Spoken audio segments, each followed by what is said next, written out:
I could think to do was go find some relief and leave that meeting and go find a drink or go find a drug so I didn't have to feel the way that I felt, because I felt like my life had completely been in shambles. Tulsa Talks is the podcast that is inspiring people to have everyday meaningful conversations to gain perspective and help the world.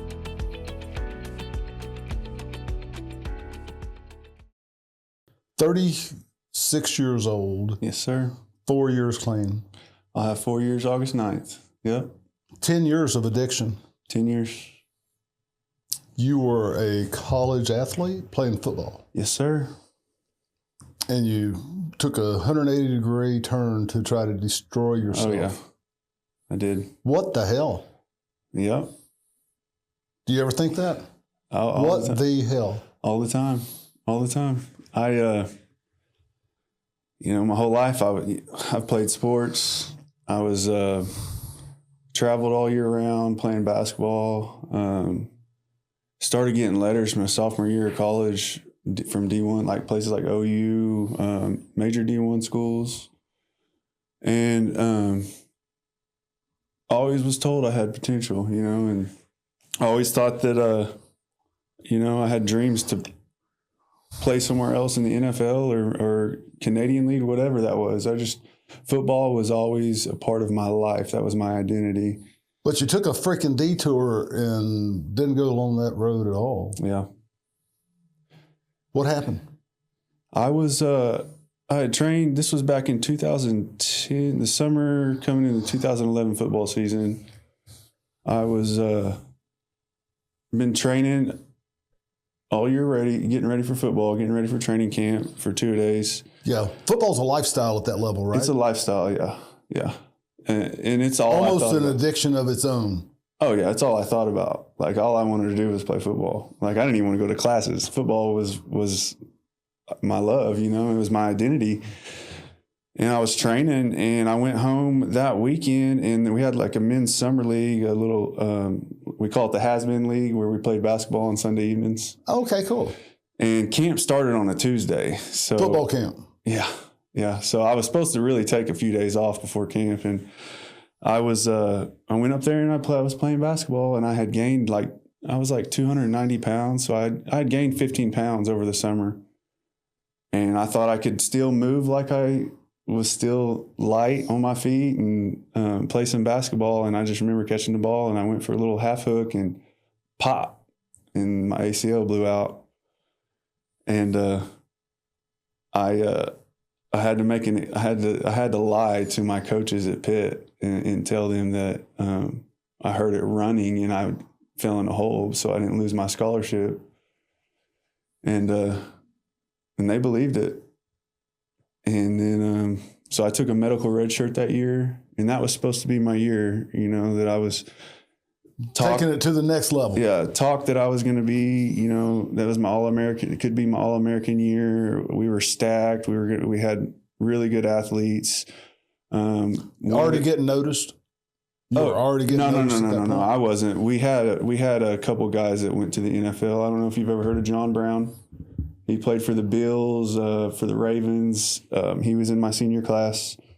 He was my teammate, and but that was our year, and everybody knew it was our year, and that was supposed to be my year. My offensive line coach always told me that, he thought that this would be my All-American year, and then I tore my ACL, and I just remember taking my medical red shirt, and I had ACL surgery. And they prescribed me the Oxycodones. And my team just kept winning and winning. I was going to all the games. I was at all the practices, but I wasn't playing. And I was just isolated. How'd that feel? I was isolating a lot. It was miserable. It was very miserable. Yeah, you thought you were supposed to be on the field. Mm-hmm. There was a different plan. Oh, yeah. And my coach was like, listen, you're just as much of a part of this team as if you were playing, because you're out here every day coaching. But I didn't feel like I was, I didn't feel like I was doing my part. And so that whole season I was watching them win, and I'm just taking my prescriptions and isolating, not doing well in classes, not doing well in school. Better depression? Falling into dark, deep depression. Yeah. So what happened? How far did you take this? When did you realize that you were in a different place? It was a gradual process. It talks about how the addiction is a progressive illness. So it was gradually progressing into this place of just straight dark. So it kind of stacks upon itself as you take those next steps into it? And I can remember a moment where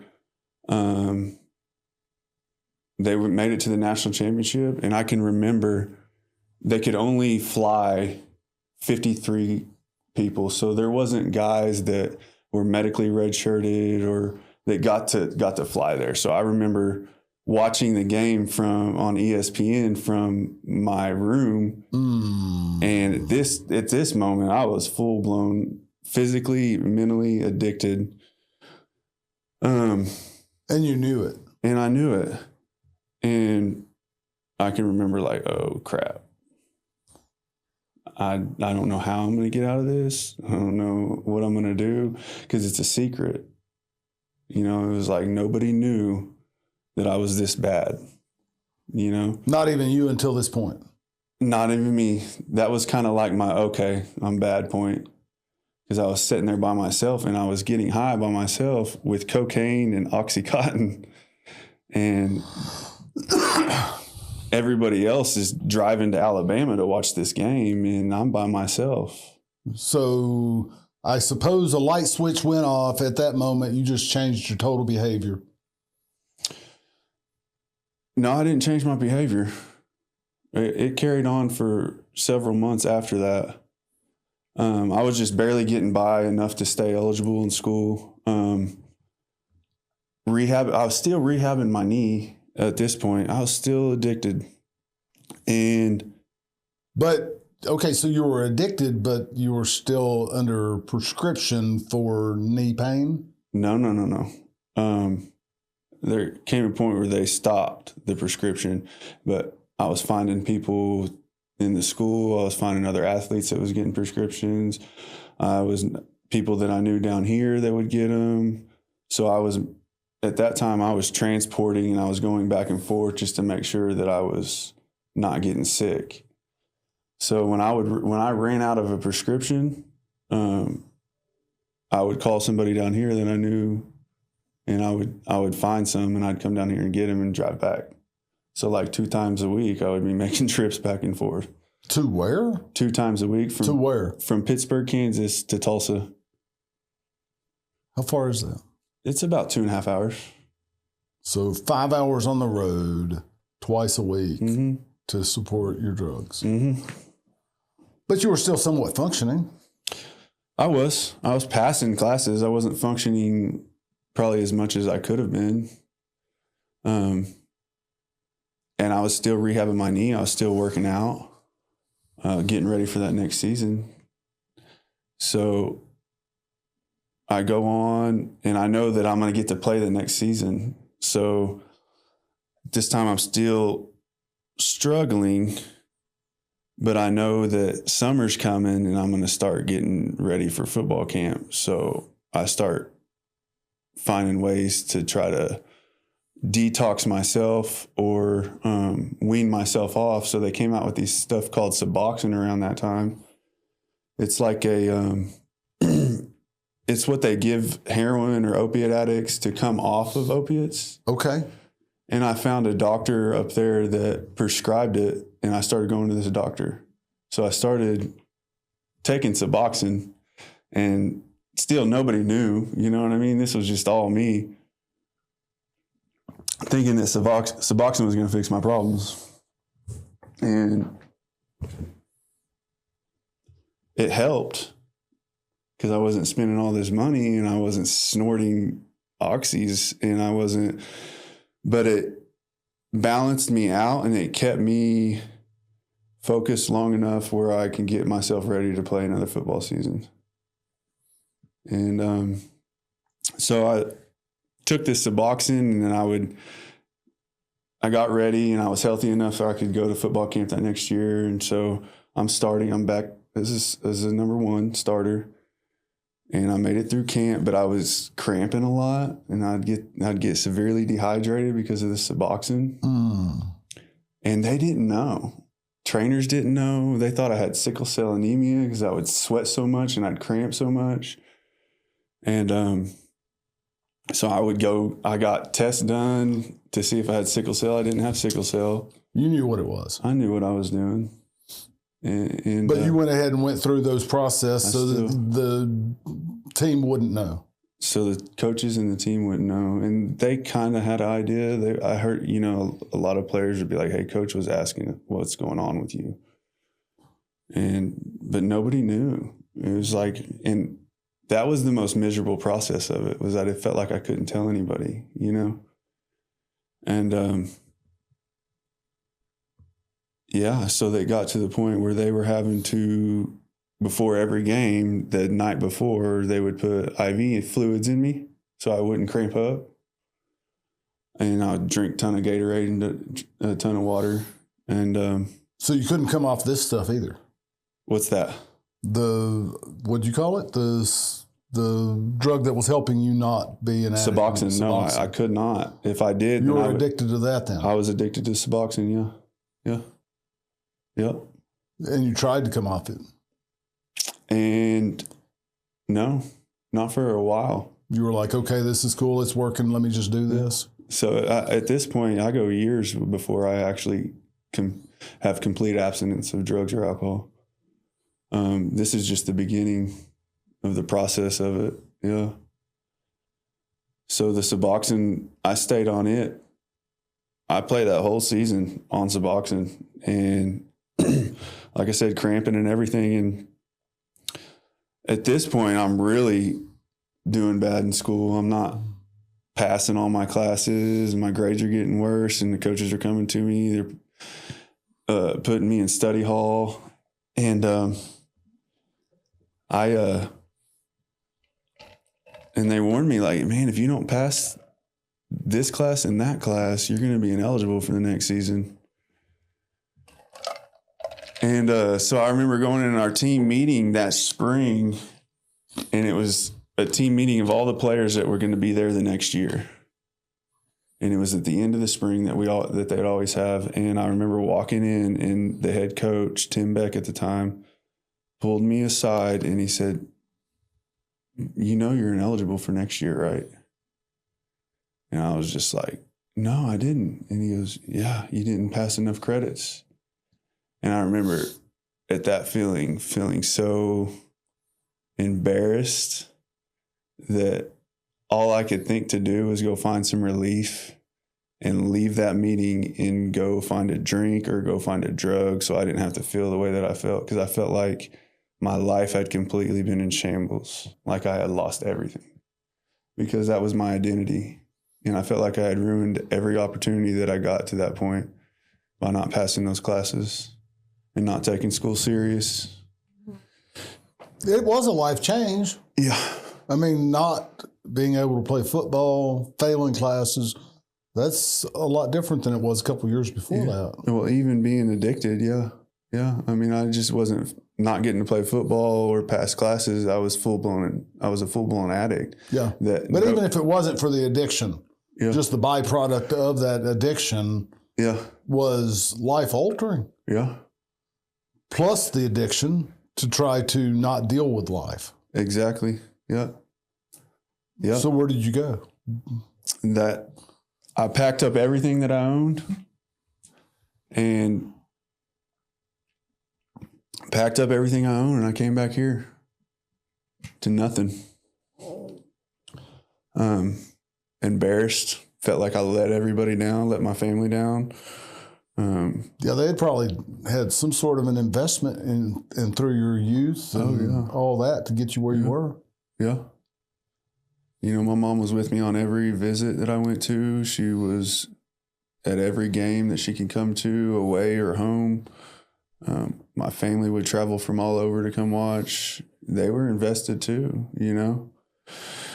Coaches were invested, you know, and I realized like now this is just a phase of my life. Like college was just a phase. And for so long I've dealt with the guilt of how I let down an opportunity.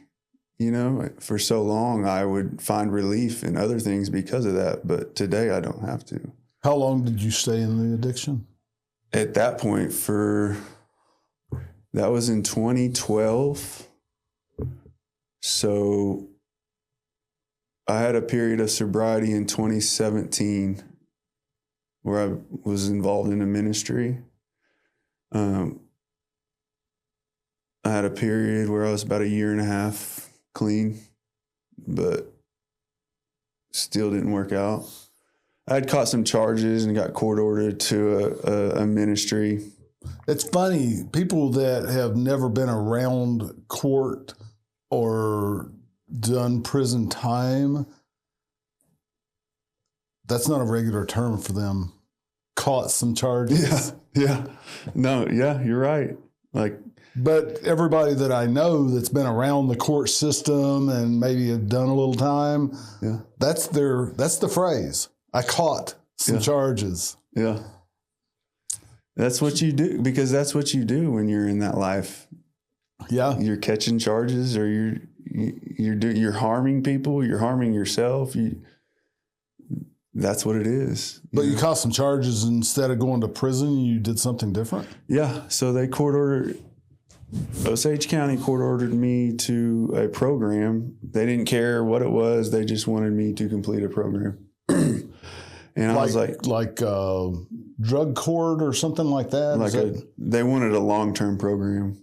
Okay. So it wasn't drug court because it wasn't a drug charge. Okay. So it was, I had been asking around, and a cousin of mine, he had completed this program that Osage County sent him to. It's called My Brother's Keeper. It's a discipleship ministry out of Oklahoma City. Sounds like a Bible-based thing. Oh, yeah. Yeah. I learned a lot about the power of prayer and the Word of God there.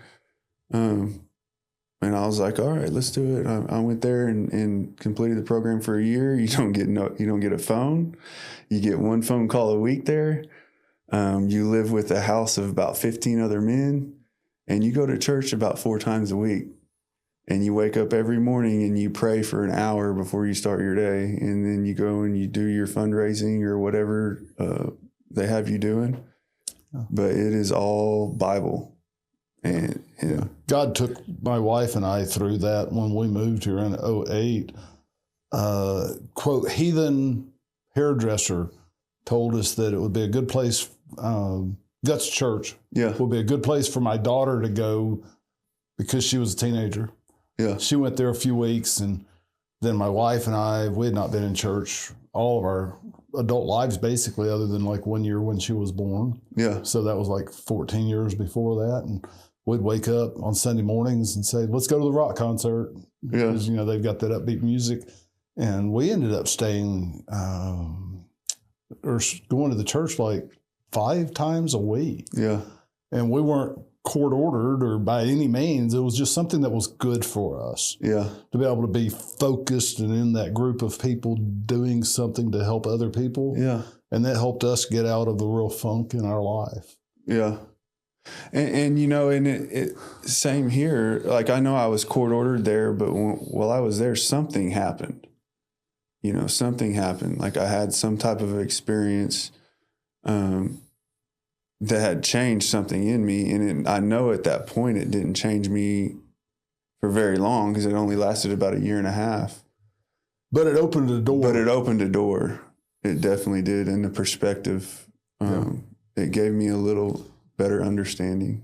Yeah. So it didn't work long term. You went out and did something again? Yeah. So, unfortunately I did. I had to go through some more experience, I guess. And I completed the program, and I stayed down there in their transitional living place. And then I got a job working as a pipeline valve tech back in Osage County, and which I loved doing. It great job. Loved working with my hands. Loved watching, your production be done, like everything being done. And something comes through your life is everybody in that field drank. Oh, everybody in that field drank, and I had the bright idea I can just have a drink. So I started having drinks when we'd go out of town, or And then next thing you know, a month or two later, I'm like, okay, I'm drunk, so I'm gonna go find something stronger. So, little's a little good, a lot's much worse. Yeah. And I did that for a few more months, and I started losing weight, and the boss started seeing me, and he said, "You're losing a lot of weight." And then eventually they hit me with a drug test, and I lost that job. And then after that, that's when I was out. That was probably 2019. Yeah, from 2018 to 2021, I was pretty much homeless. Yeah. Well, couch surfing, living in a car? I'd never been to the point where I was sleeping on a hard ground or a park bench, but I was sleeping in my truck. I've never been just completely homeless. Like, I always had a place I could go as far as my mother's. Even when you were doing drugs? Even when I was doing drugs, or... but you didn't do that on a regular basis? No. But it got to the point where I got so bad that I had came home to my mom's house. I say home like it's my home. It's my mother's house. But I went to her house. My daughter is 31 years old. Yeah. And our house is still absolutely her house. Yeah. And it sounds like your mom probably thought the same about hers. She did. And I remember coming home one day and the locks were changed, or my key didn't work on the locks. Oh, wow. And I call her and I'm like, what's going on? She goes, I moved away and I'm not telling you where I am. Oh, wow. Yeah. Yeah. She had put up with it for so long. She got tired of enabling. So she moved. She moved completely out of town. Moved all the way. That's a strong statement. Yeah. So what'd you do? I stayed back out. Well, I mean, that was, my mom's was that's home. Yeah, like a safe place. It's the safe place. And so whenever that happened, I was pretty much hoteling from hotel to hotel, from trap house to trap house. I'm going to backtrack a little bit, because I told you when I had lost that job with that as a pipeline valve tech, right? I had got back on the meth, but it had transitioned into heroin at this point. I got introduced to heroin, and I started drinking, started doing meth again, started taking opiates again, like pain pills, Oxycodone. And at this point, I can remember not being able to find any Oxycodone. And the people I were around, they all smoked or did heroin. And they were like, well, this will make you, and I was detoxing, and they were like, this will make you feel like you're not detoxing anymore. You won't be sick. And that's when I got introduced to heroin. And so when I started doing heroin, it got real dark. That's when life got real bad. And that's when my mom found out I was doing heroin. That's whenever she decided to pack up and leave. She didn't want to see her kid die. Yeah. Can't imagine. Oh, I couldn't imagine. I can't imagine. Seeing that as a parent. Oh, no. I mean, all families have their struggles, but my kid is ruining his life with multiple drugs, and one of them being heroin. Yeah.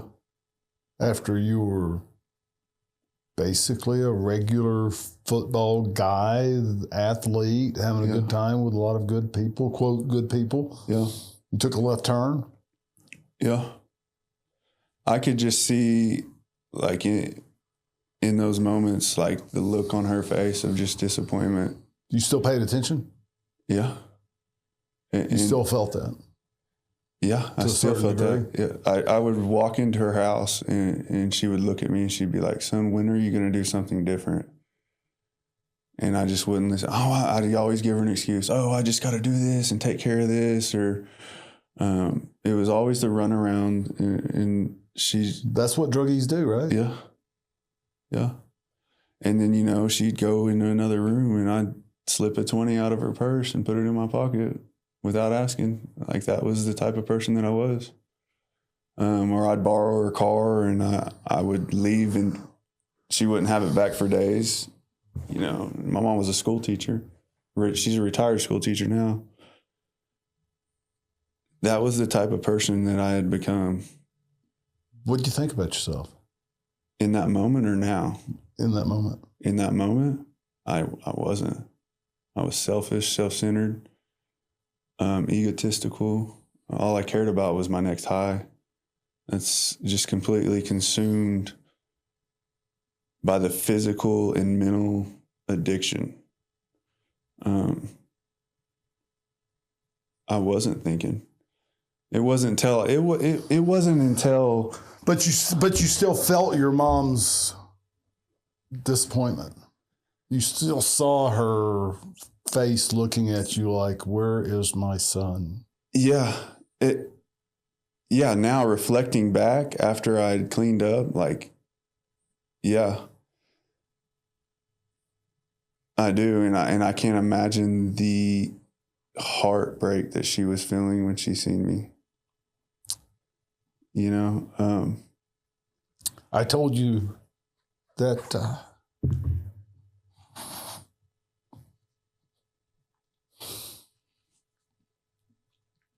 I had a real strong empathetic period in my life a year and a half ago. And I told you that I'm better about dealing with things, but every now and then,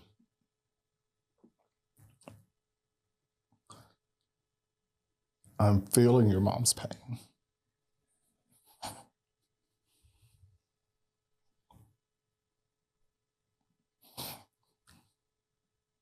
I'm feeling a lot of parents' pain, a lot of spouses' pain. It's not okay.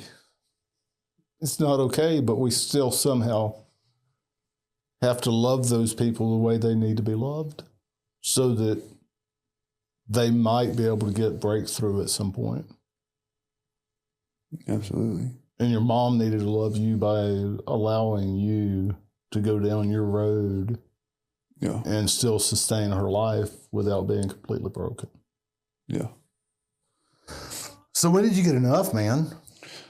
I eventually had enough.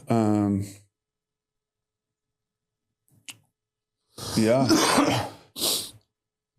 That was a turning point, really, when she moved away and she had completely cut me off. It was a turning point. It just took several weeks to get to the point where I was like, okay, I'm ready. But just several weeks. Yeah. But if she had stayed there, it would have been several months. Maybe I might not have even would be here right now. That's what I'm talking about. Yeah. So it was a blessing in disguise that your mom said, "Hey, you do this if you're going to do this, but I'm not helping anymore. I'm not enabling anymore." Yep. And there's so many people out there that their mothers want their kids to do something different, to turn their lives around. They just got to stop enabling them. You know, cut them off, whatever it takes for them to reach their bottom, so they'll turn their life around or they'll change something that they're doing. Loving is not enabling. Yeah. Enabling is not loving. Right. Not wanting the best for that person. Enabling is not wanting the best for that person. Enabling.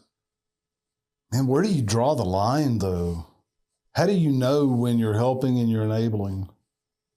You have to have your enough at that point as that person that is trying to help. That's a good question. Like, especially as a parent, because you don't want to see your kids suffer. And I think there was that point where my mom seen the physical addiction, that it was just mentally torturing and physically torturing to me, and she didn't want to see me suffer. So That she felt like she had to. yeah. Do you think that enablers need to get to their bottom just as much as a drug addict needs to get to their bottom Yeah.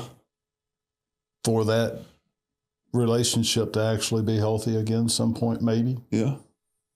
Yeah. And she got there. She got there. She got there. And you got there through that. You got to want something different by her taking that step. Yeah. So a few weeks later, what'd you do?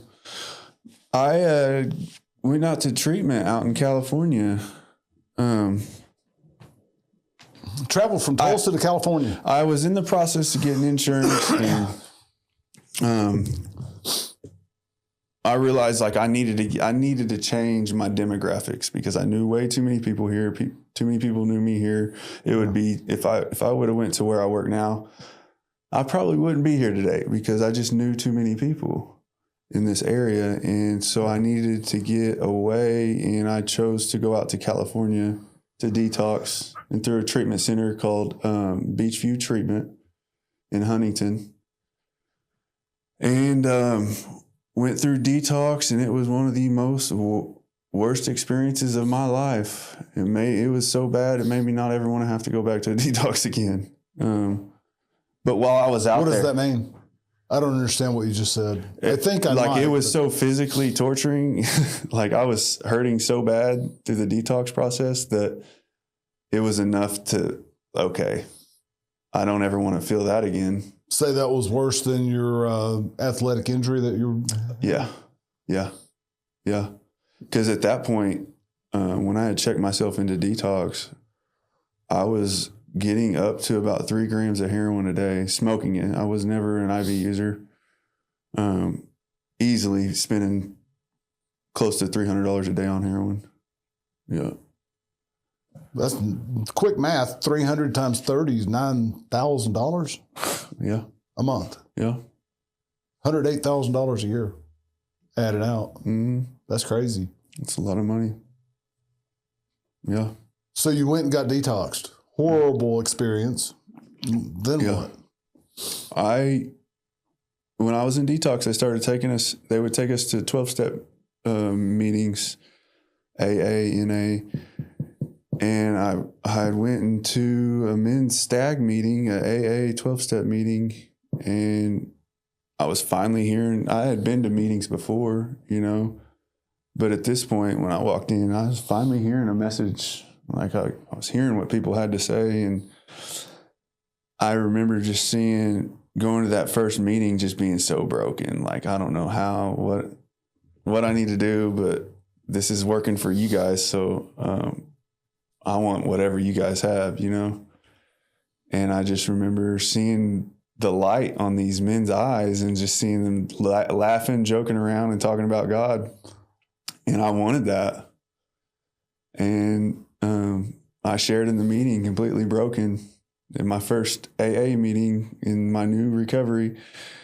And a guy came up to me and he was just like, "You need a sponsor?" I was like, "Yeah." And that was the first guy to take me through the steps.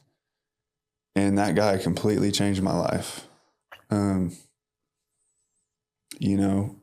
Because I actually was able to hear a message of depth and weight. And I think that when a message in what? Of depth and weight. So, I wasn't able, and that's another thing, is like the church, I have nothing against the church. I love the church.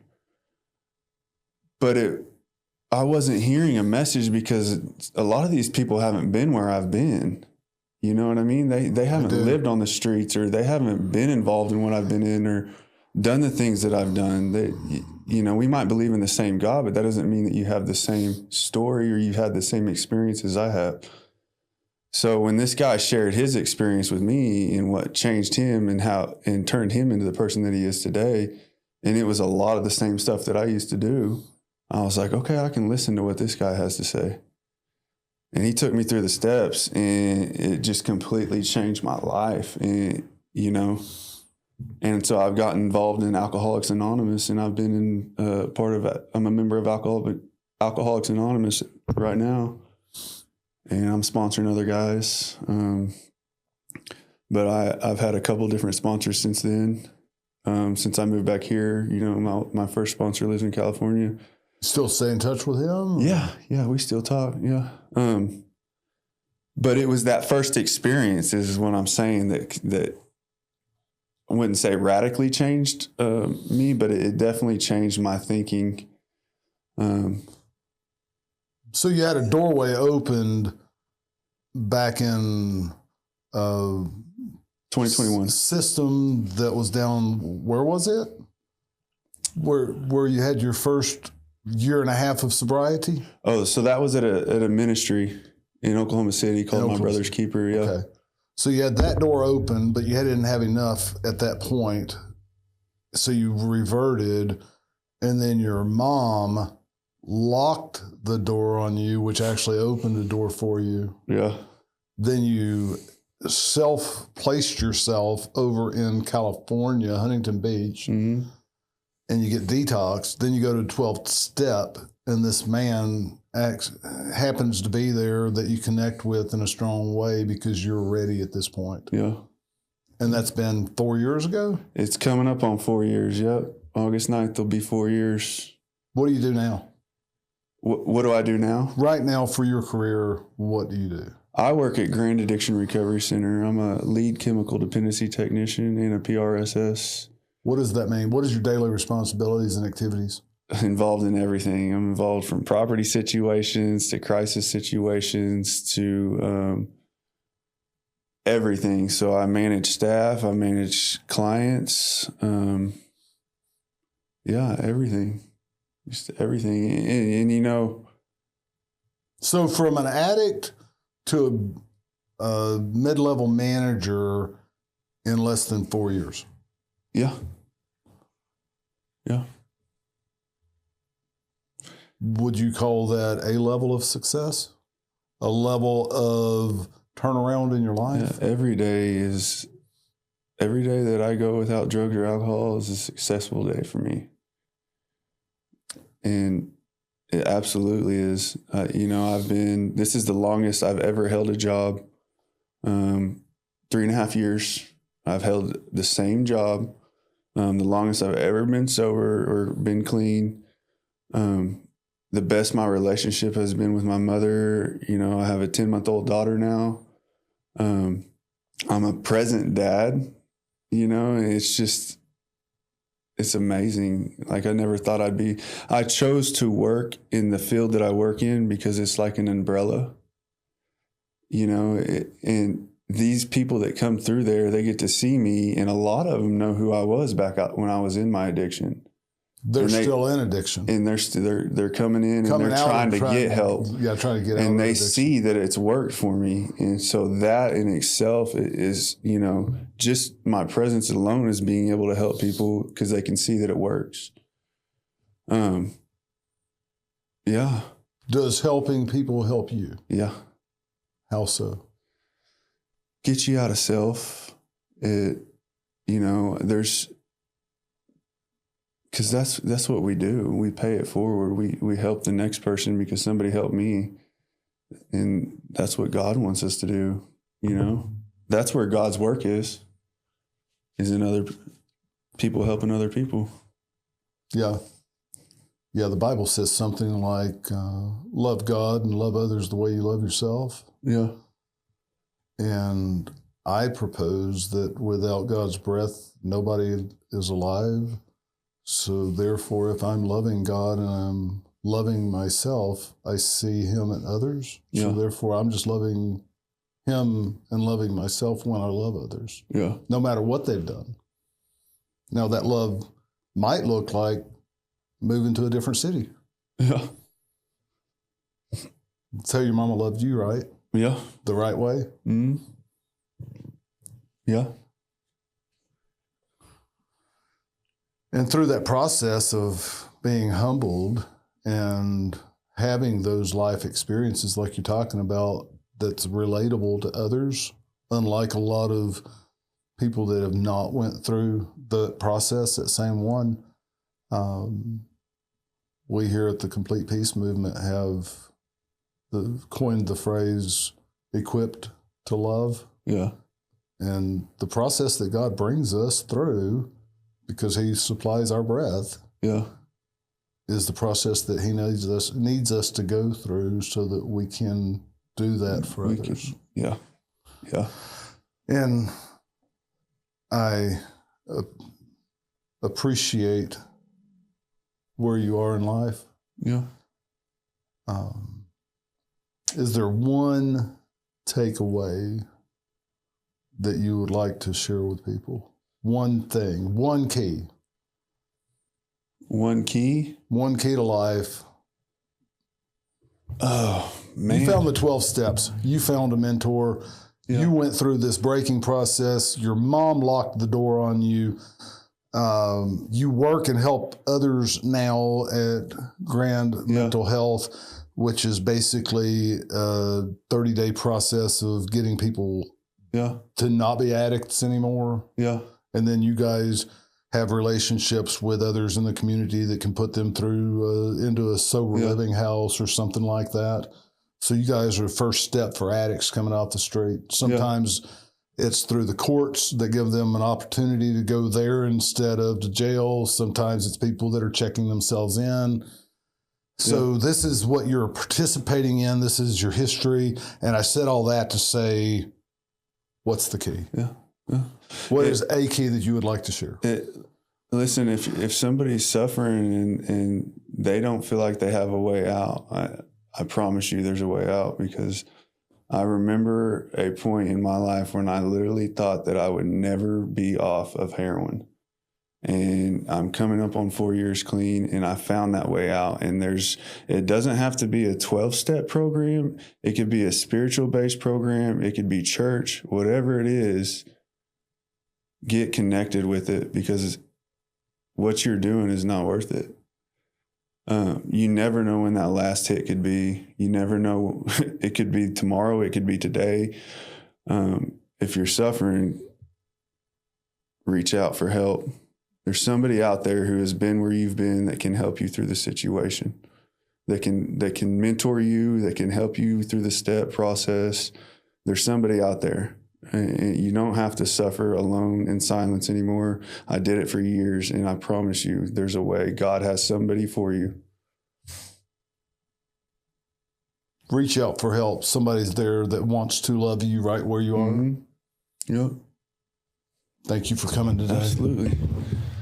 Thank you. We are here to help you discover or develop your passions, how you can use them, and why you exist. How can we help you help others better?